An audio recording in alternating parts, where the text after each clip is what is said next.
ಆಸ್ಪತ್ರೆಯಲ್ಲಿರುವಂತ ದರ್ಶನ್ಗೆ ಮತ್ತೊಂದು ಸಂಕಷ್ಟ ಎದುರಾಗುತ್ತಾ? ಇರುವಂತಿಂತ ಸಂಕಷ್ಟ ಅಲ್ಲ, ಕಾನೂನು ಸಂಕಷ್ಟ. ದರ್ಶನ್ ಜಾಮೀನು ರದ್ದು ಕೋರಿ ಮೇಲ್ಮನವಿಗೆ ಸಿದ್ಧತೆಯನ್ನ ಮಾಡಿಕೊಳ್ಳಲಾಗ್ತಾ ಇದೆ. ಸೋಮವಾರ ಸುಪ್ರೀಂ ಕೋರ್ಟ್ಗೆ ಮೇಲ್ಮನವಿ ಮಾಡುವಂತ ಸಾಧ್ಯತೆ ಇದೆ. ಮೇಲ್ಮನವಿ ಸಲ್ಲಿಸೋದಕ್ಕೆ ಹಿರಿಯ ವಕೀಲ ರಘುಪತಿ ಅವರು ತಯಾರಿಯನ್ನ ಮಾಡಿಕೊಂಡಿದ್ದಾರೆ.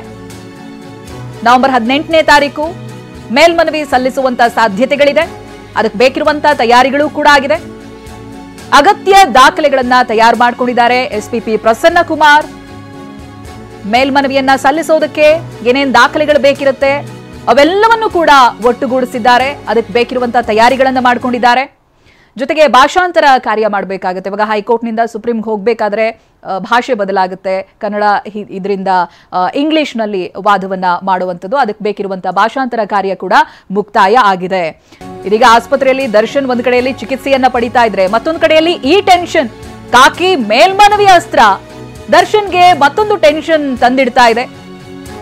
ಆಸ್ಪತ್ರೆಯಿಂದಲೇ ವಕೀಲರ ಮೊರೆ ಹೋಗ್ತಾ ಇದ್ದಾರೆ. ಪೊಲೀಸರ ಮೇಲ್ಮನವಿ ಸಂಬಂಧ ದರ್ಶನ್ಗೆ ಮಾಹಿತಿ ಕೂಡ ಹೋಗಿದೆ. ವಕೀಲರ ಜೊತೆಗೆ ದರ್ಶನ್ ಹಾಗೆ ವಿಜಯಲಕ್ಷ್ಮಿ ಚರ್ಚೆಯನ್ನ ಕೂಡ ಮಾಡ್ತಾ ಇದ್ದಾರೆ. ಮೇಲ್ಮನವಿ ಅರ್ಜಿ ಸಲ್ಲಿಕೆಯಾದ್ರೆ ಮುಂದೇನ್ ಮಾಡಬೇಕು, ಮುಂದಿನ ಕ್ರಮಗಳೇನು, ಇದ್ರ ಬಗ್ಗೆ ಚರ್ಚೆಯನ್ನ ಮಾಡ್ತಾ ಇದ್ದಾರೆ. ಏನೇನ್ ಸವಾಲುಗಳು ಬರ್ಬೋದು, ಏನ್ ಎದುರಿಸಬೇಕಾಗಬಹುದು, ಈ ಬಗ್ಗೆ ಮಾತುಕತೆಯಾಗಿದೆ. ಫಿಸಿಯೋಥೆರಪಿಯ ವರದಿ, ಆಪರೇಷನ್ ಆದ್ರೆ ಅದರ ವರದಿಯನ್ನ ಕೂಡ ತೋರಿಸಬೇಕಾಗಬಹುದು, ಮುಂದಿಡಬೇಕಾಗಬಹುದು. ಫಿಸಿಯೋಥೆರಪಿ ಈಗಾಗಲೇ ಪಡಿತಾ ಇದ್ದಾರೆ.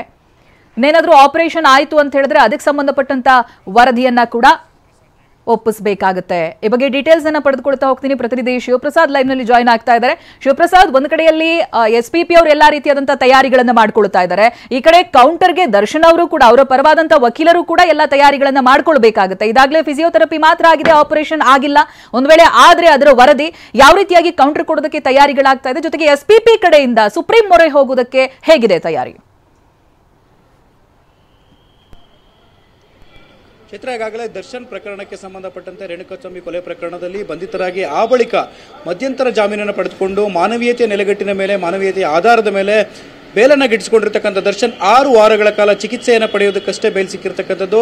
ಇದಕ್ಕೆ ಸಂಬಂಧಪಟ್ಟಂತೆ ಈಗಾಗಲೇ ಚಿಕಿತ್ಸೆಗಾಗಿ ಪಡೆದಿರ್ತಕ್ಕಂಥ ಬೇಲ್ಗೂ ಕೂಡ ಮಧ್ಯಂತರ ಈಗಾಗಲೇ ಜಾಮೀನನ್ನು ಪಡೆದುಕೊಂಡಿರ್ತಕ್ಕಂಥ ದರ್ಶನ್ಗೆ ಮತ್ತೆ ಸಂಕಷ್ಟ ಎದುರಾಗುವಂಥ ಲಕ್ಷಣಗಳು ಗೋಚರವಾಗಿರ್ತಕ್ಕಂಥದ್ದು. ಯಾಕಂದರೆ ಈಗಾಗಲೇ ಸರ್ಕಾರದ ಅಂಗಳದಲ್ಲಿ ಇದ್ದಂಥ ಚೆಂಡು ಅಂದರೆ ಏನು, ದರ್ಶನ್ಗೆ ಈಗಾಗಲೇ ಮೇಲ್ಮನವಿಯನ್ನು ಸಲ್ಲಿಸಬೇಕು. ದರ್ಶನ್ ಪ್ರಕರಣಕ್ಕೆ ಸಂಬಂಧಪಟ್ಟಂತೆ ಮಧ್ಯಂತರ ಅರ್ಜಿಯನ್ನು ಸಲ್ಲಿಸಿ ಈಗಾಗಲೇ ಜಾಮೀನು ಪಡ್ಕೊಂಡಿರ್ತಕ್ಕಂಥ ದರ್ಶನ್ ರವರಿಗೆ ತದನಂತರದಲ್ಲಿ ಸುಪ್ರೀಂ ಕೋರ್ಟ್ನಲ್ಲಿ ಇದನ್ನು ಚಾಲೆಂಜ್ ಮಾಡಬೇಕು, ಮೇಲ್ಮನವಿಯನ್ನು ಸಲ್ಲಿಸಬೇಕು ಅಂತೇಳಿ ಪೊಲೀಸರು ನಿರ್ಧಾರವನ್ನು ಮಾಡಿದರು. ಆ ಬಳಿಕ ಲೀಗಲ್ ಒಪಿನಿಯನ್ ಅನ್ನು ಕೂಡ ಪಡೆದುಕೊಳ್ಳಲಾಗಿತ್ತು.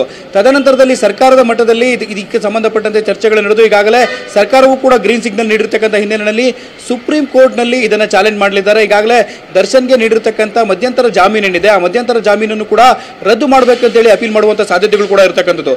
ಯಾಕಂದರೆ ಇಡೀ ಪ್ರಕರಣಕ್ಕೆ ಸಂಬಂಧಪಟ್ಟಂತೆ ಮಾನವೀಯತೆಯ ನೆಲೆಗಟ್ಟಿನ ಮೇಲೆ ದರ್ಶನ್ ಈಗಾಗಲೇ ಬೇಲ್ ಪಡೆದುಕೊಂಡು 6 ವಾರಗಳ ಕಾಲ ಚಿಕಿತ್ಸೆಗೆ ಒಳಗಾಗಿರ್ತಕ್ಕಂಥದ್ದು. ದರ್ಶನ್ಗೆ ತುರ್ತಾಗಿ ಆಪರೇಷನ್ ಅಗತ್ಯವಿದೆ ಅಂತ ಹೇಳಿ ವಿಮ್ಸ್ ಆಸ್ಪತ್ರೆಯ ವೈದ್ಯರು ವೈದ್ಯಕೀಯ ವರದಿಯನ್ನು ನೀಡಿದ್ದಾರೆ ಅಂತ ಹೇಳಲಾಗ್ತಿತ್ತು. ಇದಕ್ಕೆ ಸಂಬಂಧಪಟ್ಟಂತೆ ಆರ್ಗ್ಯುಮೆಂಟ್ಸ್ ಅನ್ನು ಕೂಡ ಅವರ ಪರ ವಕೀಲರು ಮಾಡಿದ್ರು.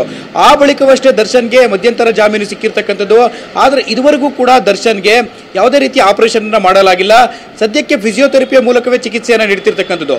ಫಿಸಿಯೋಥೆರಪಿಯ ಮೂಲಕವೇ ಚಿಕಿತ್ಸೆಯನ್ನು ನೀಡತಕ್ಕಂಥದ್ದಾದ್ರೆ ಜೈಲಿನಲ್ಲಿ ಇದ್ದುಕೊಂಡೇ ದರ್ಶನ್ಗೆ ಚಿಕಿತ್ಸೆಯನ್ನು ನೀಡಬಹುದಿತ್ತು. ಆಪರೇಷನ್ ಅಗತ್ಯ ಇರತಕ್ಕಂಥ ಹಿನ್ನೆಲೆಯಲ್ಲಿ ಅವರನ್ನ ಮಧ್ಯಂತರ ಜಾಮೀನಿನ ಮೇಲೆ ಬಿಡುಗಡೆ ಮಾಡಿರ್ತಕ್ಕಂಥದ್ದು.